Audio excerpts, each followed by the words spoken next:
c'est l'alcool. Et l'alcool a une place assez proéminente dans la société suisse, mais pas que. Et la question qu'on s'est posée en collaborant avec le GREPS, donc Olivier et son équipe à l'Université de Genève, c'est l'alcool a une place importante. Alors comment est-ce qu'on encadre les jeunes dans un espace où l'alcool est valorisé, parfois encouragé, alors qu'on essaye aussi de les protéger et de faire de la prévention. Alors qu'est-ce qu'on sait sur la consommation d'alcool aujourd'hui, avec les chiffres d'aujourd'hui? Donc on sait que l'alcool, c'est une substance qui est moins en vogue, surtout chez les jeunes. Donc en effet, la consommation d'alcool, la consommation quotidienne d'alcool, elle a quand même baissé. En 30 ans, on parle d'une diminution de 2/3, plus ou moins, depuis 1992 jusqu'à 2022. Ce qui veut dire qu'on consomme nettement moins d'alcool au quotidien, tous les jours, qu'avant. Et vous avez peut-être aussi vu dans les médias plusieurs articles apparaître en même temps que l'OFS avait publié un peu cette enquête, où on dit l'alcool est de moins en moins cool, etc. Mais ce qui est intéressant avec ce deuxième article du Temps, c'est que c'est de moins en moins cool, mais en même temps, l'alcool reste assez normatif. C'est pas normal de ne pas boire tout court. Et vous avez tous vu, je pense, cette entrevue avec Léa Salamé et Artus. Voilà, donc vous voyez de quoi je parle. Qu'est-ce qu'il avait dit sur Artus, justement? Quand Artus a dit qu'il ne boit pas, qu'est-ce qu'elle a dit? Il est chiant. Il est chiant. On est chiant quand on ne boit pas. Et ça illustre complètement un peu l'esprit dans lequel on est quand on parle d'alcool en général. Mais ce qu'on sait, c'est que les jeunes boivent moins. Les jeunes, entre 15 et 24 ans, ils boivent moins, globalement, que les jeunes de génération précédente. Ils boivent moins que les autres tranches d'âge. Donc c'est, en effet, moins normatif. Maintenant, comme on a dit, on est chiant quand on ne boit pas. Donc ça reste une substance assez normalisée. Et la même enquête qui est mentionnée un peu dans le premier slide, il montre que 83% des personnes qui ont 15 ans ou plus ont consommé de l'alcool. Une fois en 2022. Une fois. Je ne dis pas au quotidien. D'accord? Si je vous demande ici qui a consommé l'alcool dans les derniers 6 mois, même un verre, levez la main. OK? Et si je dis qui a consommé de l'alcool dans le dernier mois? OK? Ce matin. La semaine. OK? Aujourd'hui. Ah! Je suis rassurée que ça baisse à un moment donné. Mais OK, bien. Mais on va dire qu'on est en juin, il fait chaud, on s'approche de l'été, on a un contexte normatif aussi. Donc 55% consomment de l'alcool au moins une fois par semaine. Voilà. Et 1/10 de ces 55% de manière quotidienne. Il y a très peu de gens qui boivent tous les jours, et surtout pas les jeunes, surtout pas les 15-24 ans. D'accord? Ça, c'est très, très, très peu. Mais ce qui est en hausse, en revanche, c'est l'ivresse ponctuelle. C'est-à-dire le fait de boire beaucoup en peu de temps. On pense aux fêtes, on pense aux soirées, et ça touche surtout les jeunes adultes ou les adolescents. Voilà. Merci. Bonjour à toutes et à tous. Donc, juste 2 diapos sur un peu ce qu'on appelle une norme sociale dans nos domaines qu'on étudie. Il faut que je fasse avancer les trucs. Je croyais qu'il y avait... Ah, d'accord. Alors, qu'est-ce que c'est qu'une norme sociale? C'est simplement un repère qui permet de savoir comment il est possible de se comporter dans une situation donnée sans subir de sanctions. Donc, il y a beaucoup de choses que l'on fait, qu'on décide tous les jours, qui sont le fruit des normes sociales, de la façon dont on s'habille, par exemple, mais aussi dans des situations nouvelles, lorsqu'on ne sait pas exactement comment il faut se comporter ou ce qu'il faut faire. Les normes sociales sont très utiles pour, justement, avoir des repères et puis adopter les bons comportements. Ce qu'on va appeler les bons comportements, c'est simplement les comportements qui permettent de ne pas subir de sanctions de la part du groupe ou dans le cadre de la situation. Psychologiquement, ça s'exprime par un jugement d'acceptabilité. C'est acceptable de faire ça. Alors nos ados, si j'ai bien compris, diraient c'est pas gênant, c'est pas malaisant. Mais voilà, c'est un peu cette idée-là. Les normes sociales sont très dépendantes des situations. C'est-à-dire, vous pouvez avoir dans une situation spécifique, une norme sociale qui va être X, et puis dans une situation comparable, mais avec quelques détails qui vont changer, une norme sociale qui va être complètement différente, qui va être Y. La source de la norme peut être très multiple. On peut en citer deux au moins, c'est le groupe, et puis, donc ça peut être une collectivité, mais ça peut être aussi une personne seule, comme par exemple un parent ou un adulte de référence ou un influenceur sur Internet. C'est une source très puissante de nos comportements. Si jamais vous êtes posé un jour la question essentielle, savoir quelle est la quantité de pâte dentifrice que vous pouvez mettre sur la brosse à dents, c'est clairement le genre de situation ambiguë où personne vraiment connaît la réponse. Mais les publicitaires se chargent de vous donner une norme qui, évidemment, vous pousse à la surconsommation. Spoiler, c'est beaucoup trop. Vous pouvez en mettre 3 fois moins, ça sera tout aussi efficace. Alors un exemple plus proche des situations d'alcool et de consommation d'alcool, il y a des chercheurs qui ont fait rencontrer des gens de façon aléatoire, des gens qui ne se connaissaient pas, dans un bar. Une des deux était une complice et avait consigne, dans la moitié des cas, de prendre en premier la commande d'alcool et dans l'autre moitié des cas, de prendre une commande non alcoolisée. Évidemment, ce qu'on regardait, c'était ce que consommait la personne qui était avec elle, et 4 fois plus de consommation d'alcool dans le premier cas. Donc vous voyez, dans le genre de situation nouvelle, où on rencontre quelqu'un, vous voyez comment le comportement de l'autre, pourtant une personne qu'on ne connaît pas, va avoir un impact assez fort sur nos comportements. Alors, en sachant que la consommation d'alcool est assez normative, elle est assez normale, mais elle n'est pas forcément sans conséquences, et surtout pour les jeunes. En fait, tout d'abord, comme Olivier l'a très bien dit, quand quelque chose est normatif, ça veut dire que ça crée des attentes. On va consommer parce que c'est normal de consommer. D'accord ? On se pose moins la question. Et ça peut pousser à consommer plus que ce qu'on voudrait faire individuellement. Et il y a des risques à long terme pour la santé, et ces risques, on les connaît aujourd'hui. Donc en fait, on sait que l'alcool est associé à plus ou moins environ 110 maladies, donc d'après l'OMS. Et en plus de ça, l'alcool, selon le Centre international de la recherche sur le cancer, qui est aussi un organe de l'OMS, elle a classé l'alcool comme un cancérogène, donc quelque chose qui favorise l'apparition des cancers, dans le même groupe que le tabac aujourd'hui. Et ce n'est pas des choses qu'on entend souvent. J'accompagne les personnes qui veulent gérer leur consommation d'alcool. Et puis, il y a une personne qui m'a dit une fois, c'est marrant, j'ai arrêté de fumer, mais je savais que la cigarette, c'était pas bien, le cancer et tout ça. L'alcool, on entend très rarement parler des effets sur la santé. C'est quelque chose qui est un peu moins discuté. Mais il y a quelque chose qui est quand même plus prévalent en termes de risque par rapport à l'alcool. Et bon, il y a les risques pour la santé, mais il y a les risques les plus immédiats. Ce qui va arriver un peu tout de suite. Ce qui peut arriver tout de suite si on consomme un peu trop. Vu qu'on est désinhibé, il y a la prise de risque. Ça augmente la prise de risque, ça augmente la perte de contrôle, la perte de libre arbitre, les accidents. La première cause, une des premières causes de mortalité liées à l'alcool, c'est ça, les accidents, les chutes. Ou alors, ça peut aussi causer des violences verbales ou physiques.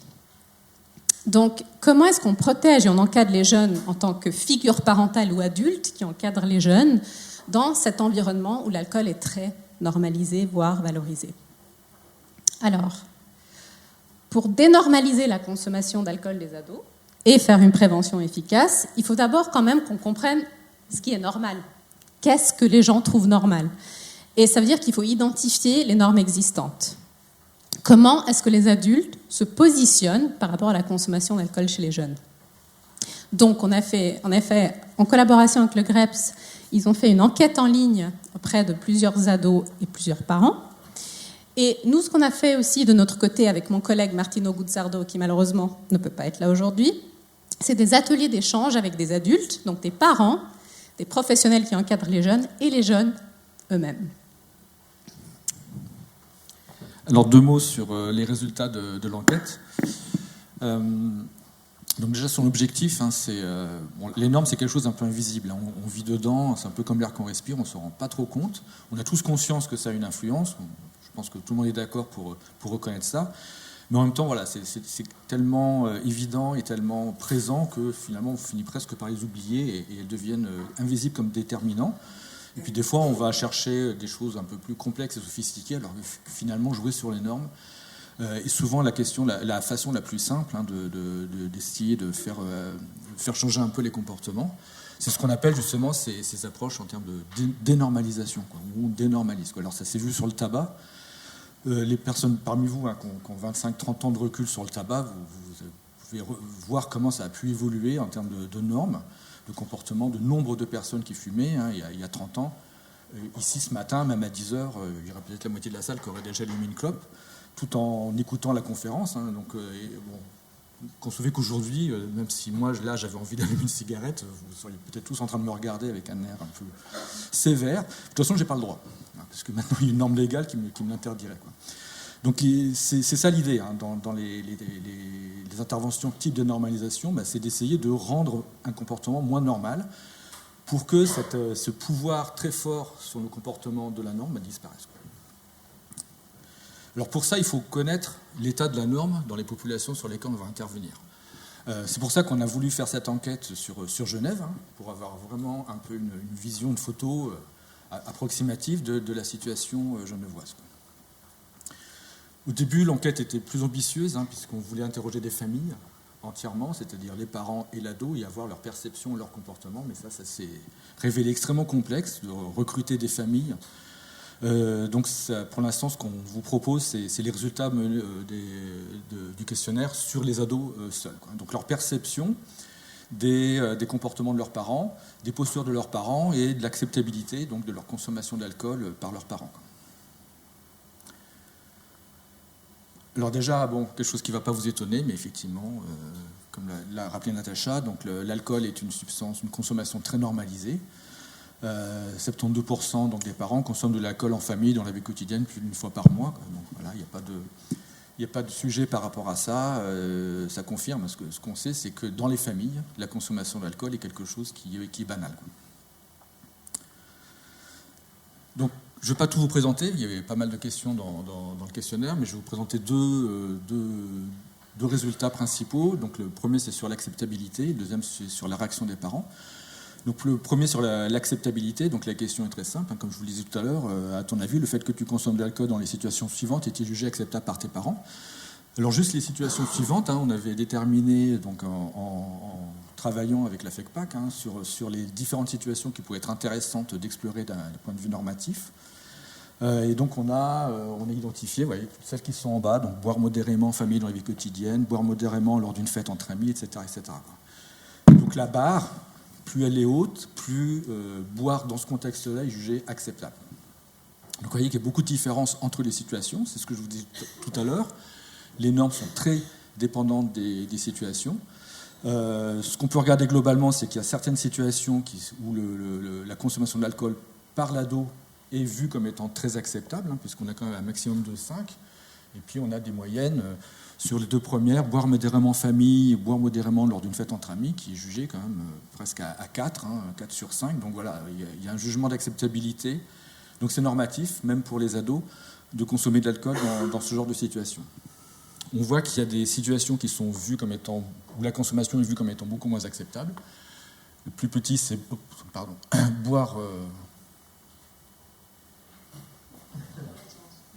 Il ne fait pas de marche arrière. Boire modérément après les heures d'école, et puis boire modérément dans un espace public en dehors d'un lieu de vente, ou boire parfois avec excès, quoi. Ça, c'est des situations de consommation qui sont vues moins acceptables. Alors, on peut commenter un peu lesquelles sont vues comme acceptables, lesquelles sont vues comme inacceptables. Ce qu'on remarque très rapidement, c'est que quand c'est social, où il y a un aspect convivial dans la consommation, c'est vu comme étant beaucoup plus acceptable que lorsqu'on a l'impression que la situation reflète une espèce de dépendance, de perte de contrôle, comme boire après les heures d'école. Bon, même si c'est pas dans un contexte festif, ça fait un peu vraiment la personne qui a besoin après de consommer de l'alcool. Boire modérément dans un espace public en dehors d'un lieu de vente, sur un parking par exemple, etc. Enfin, on voit bien quand même qu'il y a une dimension consommation contrôlée, consommation moins contrôlée qui joue et qui rend la consommation plus ou moins acceptable socialement. Alors, ce qui va nous intéresser surtout dans le cadre de ce projet, c'est que justement, dans les situations familiales, boire modérément en famille, boire modérément lors d'une fête entre amis, la consommation d'alcool est vue comme étant tout à fait acceptable par l'ado. Alors, c'est pas lui qui juge, hein. Il nous donne la réponse de ce que ses parents pensent. C'est-à-dire qu'il a la perception de ses parents. Il y a une espèce de double détente là, bien à avoir en tête. C'est pas est-ce que lui juge que c'est acceptable, c'est est-ce qu'il pense que ses parents jugent que c'est acceptable.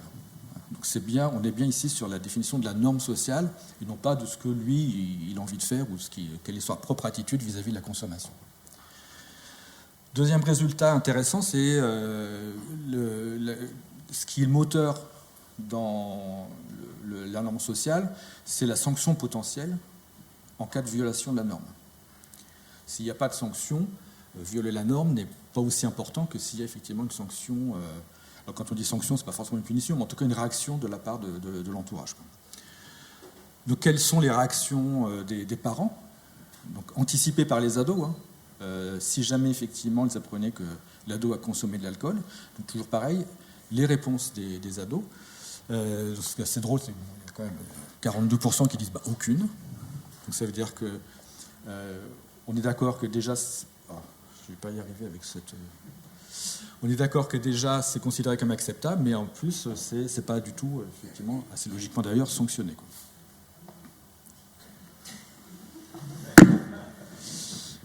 Vous voyez, en termes de posture éducative, on a listé quelques postures éducatives qui sont prototypiques de certaines réactions éducatives, hein, vous savez, le style autoritariste, autoritaire, démocratique et laxiste.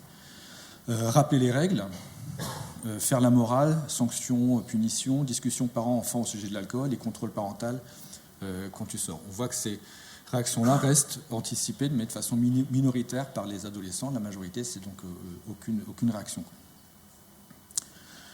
D'un point de vue moins descriptif et plus dynamique, les résultats montrent aussi les relations entre les différentes réponses. Donc on avait les consommations actuelles des ados, on leur demandait s'ils consommaient eux-mêmes de l'alcool, toujours pareil dans ces situations. On leur demandait leur consommation future, les consommations anticipées. Donc, qu'est-ce que tu feras quand tu seras adulte? Et puis, on avait donc les consommations des parents, donc vues par les ados, et l'acceptabilité par les parents, quoi. Donc, ce qui est intéressant, c'est aussi de regarder les liens entre ces différentes variables. Et donc, on confirme quelque chose qui n'est pas étonnant, évidemment, pour les personnes qui connaissent un peu ces dynamiques-là. Mais les consommations actuelles des ados sont effectivement bien corrélées. Et je ne vous ai pas assommé avec des chiffres, mais les corrélations sont assez importantes, par la norme sociale, donc l'acceptabilité par les parents, c'est la bulle en bas, aussi par le comportement des parents, donc la consommation des parents telle que les ados peuvent la constater, hein, donc ce qu'on va appeler dans notre jargon la norme descriptive en haut, la norme subjective en bas. Donc ces deux éléments-là déterminent fortement la consommation actuelle des ados, sachant qu'ensuite, la consommation actuelle va fortement déterminer la consommation anticipée. Et on sait, avec des études longitudinales, qu'effectivement, ça se vérifie. C'est-à-dire que quand il y a consommation à l'adolescence, il y a aussi consommation à l'âge adulte. Ce qui est intéressant aussi, c'est que les deux types de normes, donc la consommation des parents, la norme descriptive, et l'acceptabilité des parents, la norme subjective, sont elles-mêmes corrélées, mais pas tant que ça. Donc il n'y a pas forcément une totale superposition entre ce que les parents font et ce que les parents donnent comme règles à leur enfant. Donc il peut y avoir même une certaine inconsistance dont on va voir qu'elle pose problème pour certains parents, c'est-à-dire que je bois mais j'interdis à mon ado de le faire. Donc bon, évidemment, c'est pas forcément toujours facile de gérer cette inconsistance, mais on voit que les deux éléments ne sont pas superposés, quoi. C'est-à-dire qu'on peut très bien avoir une consommation en tant que parent, mais et ne pas accepter la consommation chez l'ado, et cette non-acceptation va avoir un effet positif chez l'adolescent, quoi. Donc ça peut compenser, en termes de posture globale, ça peut compenser effectivement l'effet de la norme descriptive. Alors, ce que l'on sait, et ce que Olivier a très bien dit, c'est qu'au final, la posture parentale a un impact avéré, vérifié sur la consommation des jeunes. Ce n'est pas anodin ce qu'un adulte va dire ou faire par rapport à comment il encadre l'enfant, le jeune. Et il y a plusieurs choses qui vont influencer la consommation du jeune. La première, c'est sa propre consommation. Comment je suis en tant que modèle de rôle. C'est l'exemplarité. C'est comme les écrans. C'est comme la première présentation, il y avait quelqu'un qui avait affiché un petit snap ou une discussion, justement, les parents à table avec le téléphone, quand on dit il faut poser les écrans, mais en même temps, nous, on a des écrans. Il y a une inconsistance quelque part. Donc, on imite nos parents. On fait ce que font nos parents. Et ce n'est pas juste qu'on imite leurs gestes, on internalise aussi toute l'idéologie et les valeurs qui vont avec. D'accord ? Mais comme Olivier l'a très bien dit aussi, ce n'est pas automatique. Ça ne veut pas dire que parce qu'on consomme, le jeune va consommer. Tout va dépendre du cadre qu'on va finir par poser.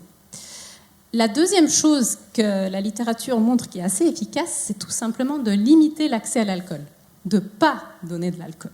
Pas faire goûter, pas faire boire de l'alcool à son adolescent. Et ça, c'est une non-action, en quelque sorte. Donc, il ne faut pas forcément un effort physique. C'est-à-dire qu'il ne faut pas faire quelque chose, c'est qu'il ne faut juste pas faire quelque chose.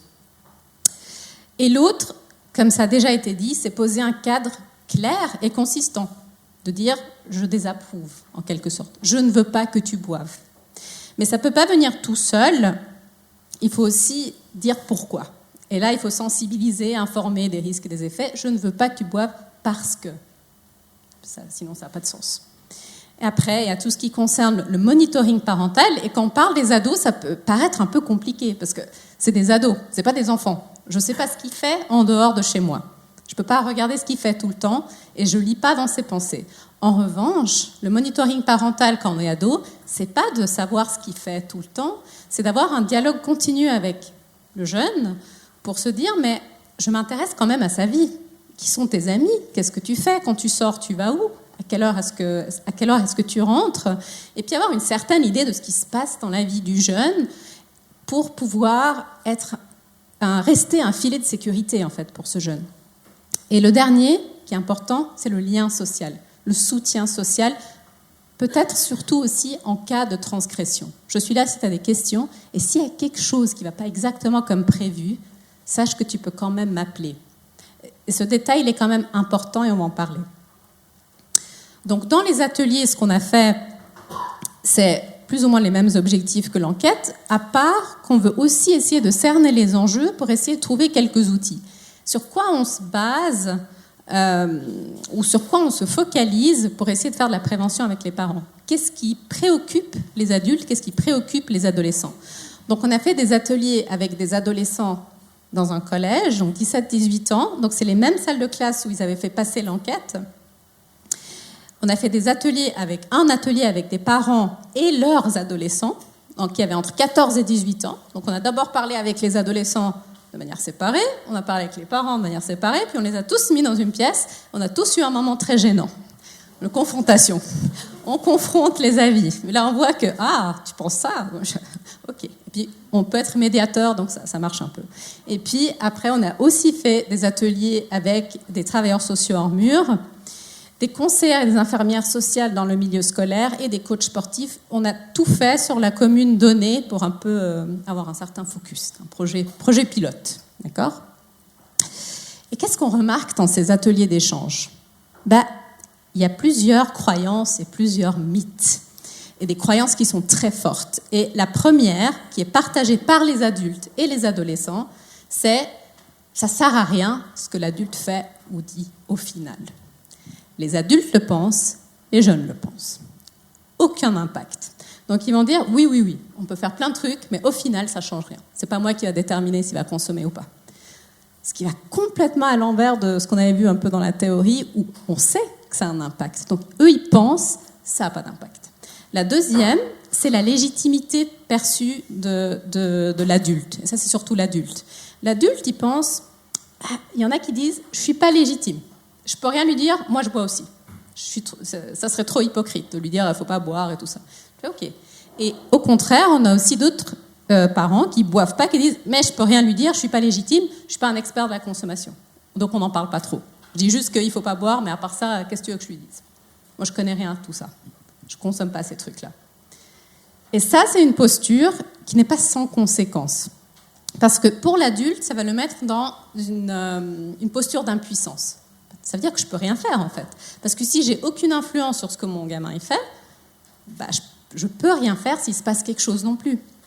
Et aussi, ça peut mener à une déresponsabilisation. Ça veut dire qu'on ne va pas questionner ni sa propre consommation et ni sa posture. Et aussi, on ne va juste pas poser un cadre, parce que si ça ne sert à rien de faire quelque chose, plus efficace, c'est de rien faire, au final. Pour l'ado, en fait, quand on parle aux ados, ils disent il y a un manque de repères. On ne comprend pas ce qu'il faut faire, d'accord ? Et l'autre, ils se sentent moins sécures. Donc cette idée que poser un cadre, c'est hyper problématique pour les jeunes, au final, pas vraiment, parce que les jeunes, ils disent « je ne sais pas quoi faire et parfois je suis un peu perdu ». Okay ? Donc, c'est utile. Donc, l'idée, ça pourrait être d'outiller les adultes. Et je pense qu'il faut plus visibiliser le fait que la posture parentale a un impact. La posture de l'adulte a un impact. Et aussi, comme ça a été dit dans la dernière présentation, c'est qu'il faut rendre la légitimité aux adultes. On peut se positionner pas en tant que consommateur ou pas, ou hypocrite ou pas, mais en tant que... Je suis une figure cadrante, en fait. Moi, je suis là pour assurer le bien-être de mon jeune, de le protéger, peu importe ce que je consomme ou ce que je ne consomme pas. Je ne veux pas forcément la même chose pour lui que je veux pour moi.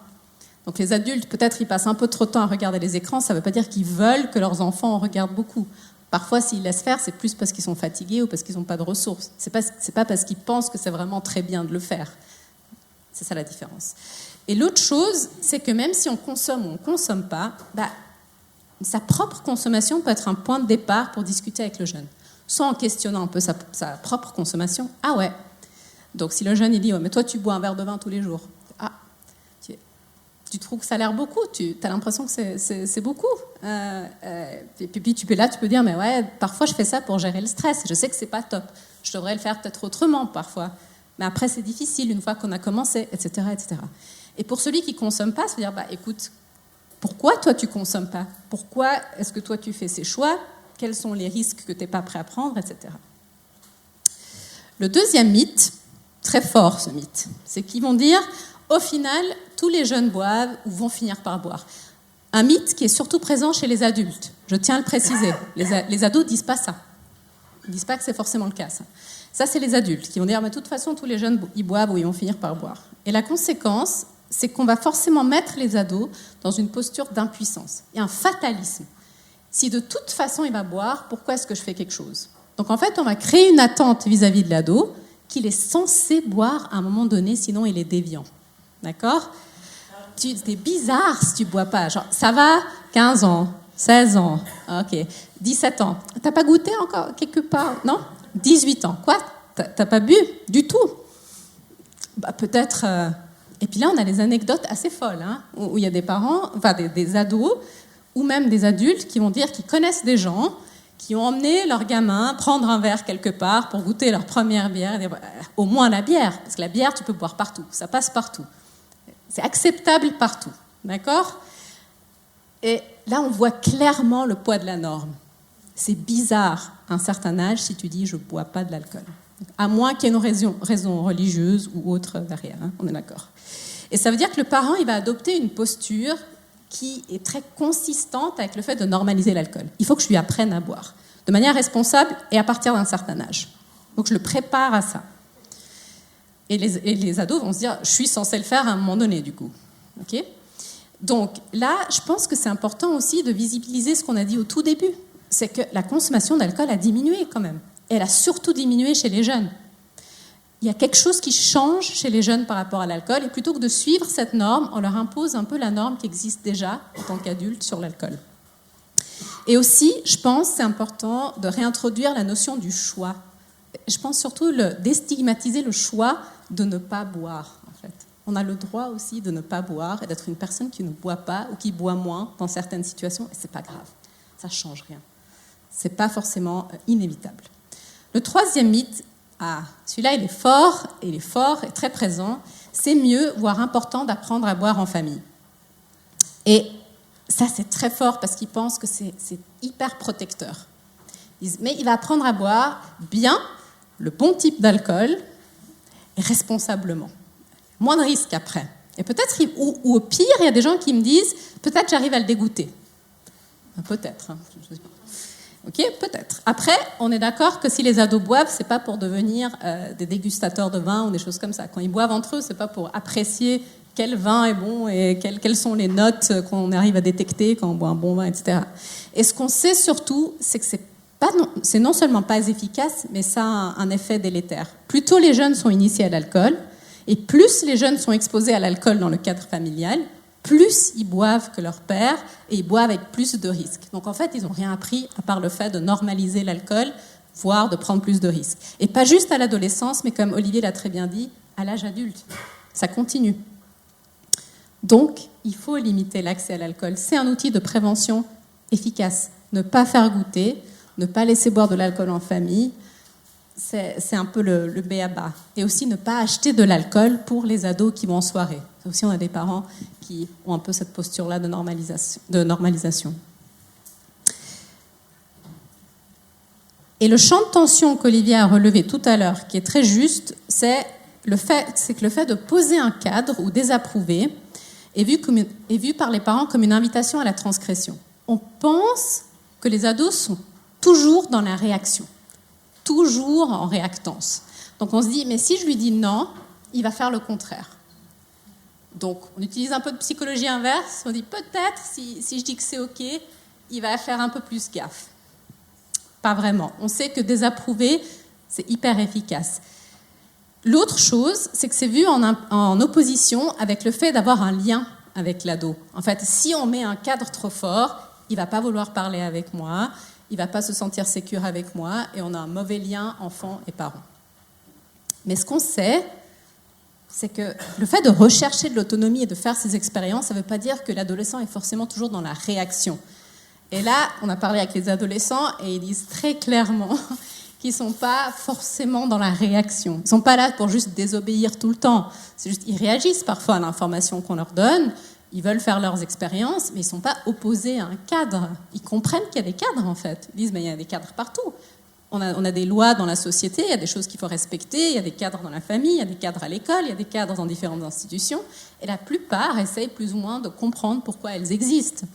Donc, penser que l'ado est forcément dans la transgression tout le temps, je pense que c'est de sous-estimer aussi les risques que l'adolescent y perçoit par rapport à la consommation, en fait. Et finalement, le soutien parental n'est pas en opposition avec la désapprobation. On peut soutenir et dire « je ne veux pas que tu boives, mais sache que s'il y a quelque chose, appelle-moi. Sache que si tu as des soucis, appelle-moi. Moi, je viens te chercher et on en parle. » Ça veut pas les deux discours sont possibles en même temps et souvent les adultes ont du mal à les concilier parce que c'est un facteur de protection assez essentiel. Et la dernière chose, c'est ce que Olivier aussi a dit, c'est pas de réaction quand le gamin transgresse, je dirais pas de réaction avant. Et ce que les gens disent dans les ateliers, c'est ado, surtout ado, les parents ils tendent à être un peu si, on en parle, et puis après quand on les confronte ensemble dans la pièce, c'est là que les ados ils font non, on n'en parle jamais, puis les parents ils font oh si, quand même. Après on fait non, et puis ils se rendent compte ah oui, peut-être, moi j'ai quand même dit certaines choses, ok. On parle peu ou pas d'alcool, à moins qu'il y ait un incident. Il rentre bourré, il a vomi, ah, là on parle. Avant ça, pas vraiment. Et encore, on a eu des histoires. Mais il y a des discours abstraits. Fais attention à toi, ne fais pas n'importe quoi, je te fais confiance. Et puis, souvent les ados disent, il n'y a même pas le mot alcool parfois dans le discours, c'est juste ça. Et puis après tu sors, tu fais, je vais supposer des choses alors, enfin je sais pas. On m'a dit, fais attention, donc je fais attention. À quoi? Je suis pas sûre. Et les ados vont dire, je suis pas sûre. Je suis pas sûre à quoi je dois faire attention quand je sors. Mais je dois faire attention à un truc. Ils exagèrent un peu quand même. Ou alors, il n'y a pas de discours, on ne parle pas d'alcool. On ne parle pas d'alcool. Tout court. Même quand il y a un incident. Sauf si le gamin, il est mal à la maison et ça perturbe le cadre familial. S'il a vomi ailleurs et puis il rentre et puis il est un peu bourré, parfois on n'en parle même pas. C'est normal pour son âge. Il a 17 ans, presque 18 ans. Ça va, pas de souci. Le vécu de l'adolescent dans tout ça, c'est en fait, c'est pas qu'il va rien faire, il a juste pas d'infos. Donc il va dire, je vais me baser sur tous ces non-dits pour essayer de me créer une règle dans la tête de ce qui est normal ou pas, ou ce qui est acceptable ou pas. Et ça va mener à des malentendus et des tensions. Parce que l'adulte va penser, mais j'ai le droit de faire ça, je pense, on m'a rien dit. Ou alors il va dire, j'ai pas le droit de faire ça, ou je peux pas l'appeler, c'est trop gênant. Et de manière globale, moins on parle d'alcool dans le cadre familial, moins les adolescents ils vont en parler tout court. Ils ne vont pas venir vers les adultes qui ne parlent jamais d'alcool. Si tes parents ils parlent jamais de sexualité, jamais, est-ce que toi tu vas aller vers eux pour dire quelque chose par rapport à ça? On est d'accord, c'est gênant quand l'adulte en parle, mais au moins on sait qu'il en parle. Ou s'il en parle, ça veut dire que c'est un espace où si jamais je me retrouve dans une situation où j'ai une question, et c'est un peu urgent, je peux peut-être y aller. Mais si mais les adultes n'en parlent très peu, ou alors ils essaient de mettre ça sous silence, je ne vais pas aller vers eux. Il y a les adolescents, ils déclarent du coup se dire je me sens gêné, j'ai peur d'aborder l'alcool avec mes parents. Un des deux scénarios. Donc outiller les adultes, il faut oser parler d'alcool, déjà sans supposer que ton ado va finir par boire ou que tout le monde va finir par boire. Il y a la notion qui est ouverte. Parler en amont d'un incident, pas juste en amont de la soirée, mais quand il est plus jeune. Les petits-enfants qui trouvent des canettes par terre ou qui voient le gars bourré dans le bus derrière, qui sent l'alcool, qui pose des questions. On ne parle pas de tout, mais on peut avoir une petite discussion sur quelque chose. Et c'est déjà ça. Et il faut aborder l'ambivalence. Quand je dis effet positif, je dis les plaisirs, les bénéfices. Pourquoi ça intéresse les jeunes de boire à un certain âge ? Qu'est-ce qu'on recherche comme expérience ? Est-ce que toi, ça te fait de la peine quand moi je te dis que tu ne peux pas boire parce que tu passes à côté de ces expériences ? Ça, c'est des discussions qu'on peut avoir. Quel plaisir, quel risque ? Aborder la notion du choix versus de la pression sociale. Et puis parler de tous les thèmes qui entourent la consommation. La consommation, ce n'est pas un thème. On ne parle pas de l'alcool, la substance. On n'a pas besoin d'être un expert là-dessus. Quand on parle d'alcool, on parle aussi d'amitié, on parle de fête, on parle de gestion des émotions. C'est plein de trucs qui peuvent être discutés sans parler de la substance elle-même. Et aussi, là, répéter, être clair dans la désapprobation. Je ne veux pas que tu boives tant que tu es... À vous de mettre ce qu'il y a derrière. Et puis poser un suivi. Et qu'est-ce qui se passe si tu bois ? Qu'est-ce qui va se passer ? D'accord ? Et puis verbaliser le soutien. Pas le supposer qu'il a compris, parce qu'il y a énormément d'ados qui vont dire « je ne suis pas sûre que je pourrais aller vers mon parent ». Ils ne savent pas, en fait. Donc ils se disent « s'il se passe quelque chose, je n'oserais pas l'appeler ». Et ça le met en risque. Et là, on n'est plus dans la prévention. Et le rôle des professionnels de tout ça, c'est de faire tout ce qu'on a dit, tout ce que les parents y font, c'est des choses qu'eux, ils peuvent adopter aussi. Mais en plus de ça, ils sont une figure de référence pour le parent et pour le jeune, en fait, au final. Ils sont proches des parents, en quelque sorte, que ce soit l'école, les travailleurs sociaux ou autres, et ils sont proches des jeunes. Et puis, ils peuvent appuyer les parents et promouvoir ce discours de dénormalisation. Ils peuvent les aider à naviguer un peu ce monde où les normes peuvent être très différentes entre la famille, les pairs, le lieu et la société plus large. Donc, en conclusion, la consommation d'alcool est à la fois normalisée et mise sous silence. On peut même dire qu'elle est mise sous silence parce qu'elle est normalisée, en quelque sorte. Et ça mène à avoir des postures peu efficaces, voire parfois un peu délétères pour les jeunes. Il faut savoir que ne rien faire, c'est aussi une posture. Et poser un cadre clair autour de la consommation est bénéfique, mais ça passe par le fait de d'abord en parler. Parce que si on n'en parle pas, on n'arrive même pas à poser le cadre, au final. Merci.